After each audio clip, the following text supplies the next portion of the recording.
The following are excerpts from Mark Nowell's journal that he took with him on his camping trip with his wife, Jill, as well as subsequent studies. His case is currently being investigated. December 30th, 2005.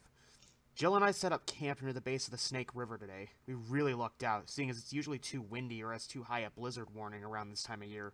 Not this year, it seems. We'll hike around for a bit tomorrow, but for now, we're just going to take a long nap. December 31st, 2005.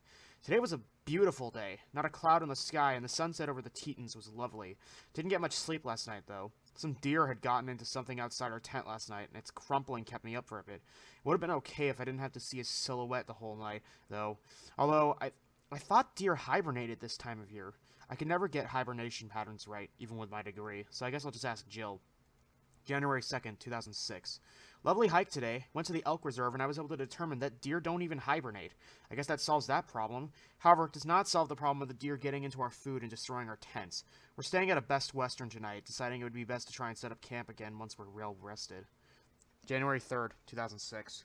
Set up camp again, this time a little further down the south side of the Snake River. Jill and I checked out every possible place that deer could be hiding and found none. Hopefully this means we won't have to go broke buying more tents.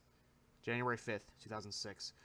Today was an odd day. Jill and I sat around a campfire playing some of our favorite songs, and got just a tad tipsy and started to sing horrendously.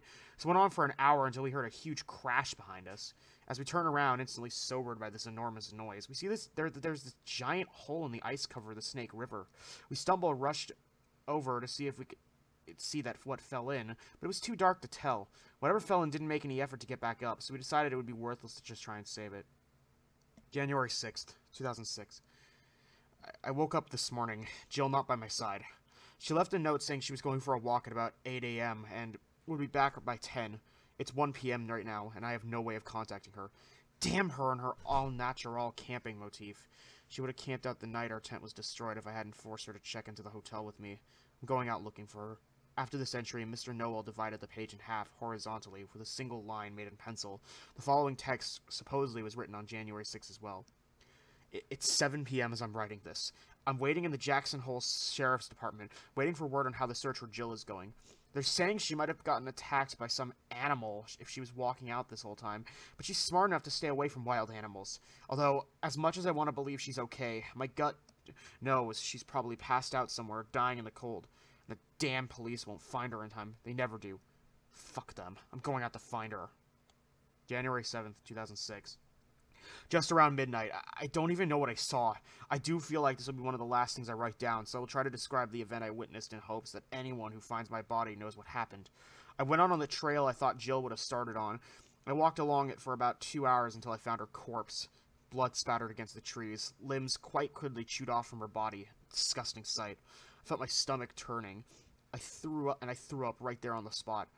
As I recovered, I heard rustling behind me. The creature I saw when I turned was not one known to any human being. This thing was close to a human, despite its 4 eyes and horrible antlers. Its mouth, resembling a beak but still containing sharp, bloody teeth, opened wide and let out a parahuman scream, lunging at me with speed above that of my reaction time. It tackled me to the floor and snarled, showing me its teeth again, almost forming a smile. Before it was able to bite me, however, I pushed it off and ran through the forest back to my car. As I am writing this, I am staying at the Best Western. I'm leaving first thing in the morning. Something tells me the police won't believe my story. I just wish I could have done something to save Jill. This is the last entry in Mr. Nowell's journal. The next records of his encounter with the creature are the following researcher papers, dated late 2011, possibly around the same time his wife went missing. The paper has a note scribbled near the top saying, I found it! Wait, 90.7 kilograms. Height, 2.5 meters. Appearance, human-like. Walks upright. Has extremities similar to fingers and toes, though fingernails seem to resemble claws. Covered with a thick brown fur, though the face is hairless. Mouth contains a set of 50 teeth, all sharpened to a point. The mouth and lips seem to be formed in the shape of a beak, but it still contains muscles and bones. The nose is barely present, a slight bump with nostrils. 4 eyes are present, black with no apparent pupils. 2 antlers, making up 0.5 meters of its total height, protrude from the top of the skull. Skin is thick, hard to cut through with standard scalpels or even knives. Counts for the 7 blows to the head I had to give it before it died. Today, as I was performing an autopsy on the creature, who I am affectionately nicknamed Bastard, I heard a commotion outside my basement window. As I peered out, I saw 4 sets of the same eyes on Bastard staring at me. Within seconds, I hear a clatter and I fall to the floor. Bastard was alive. Before I could shove it off, it was able to get a piece of my neck. They all escape before I had a chance to capture any. Holes occur on this part of the page that obscure text. Gap between words or letters have been marked with brackets. Everything here is typed as it appears on the page. Day 1 after bite. 7 p.m. I have grown thick hair of whole body, but my face unaffected. Nails long and sharp. Cut. I need story down, though. Bite must cause changes in Gina.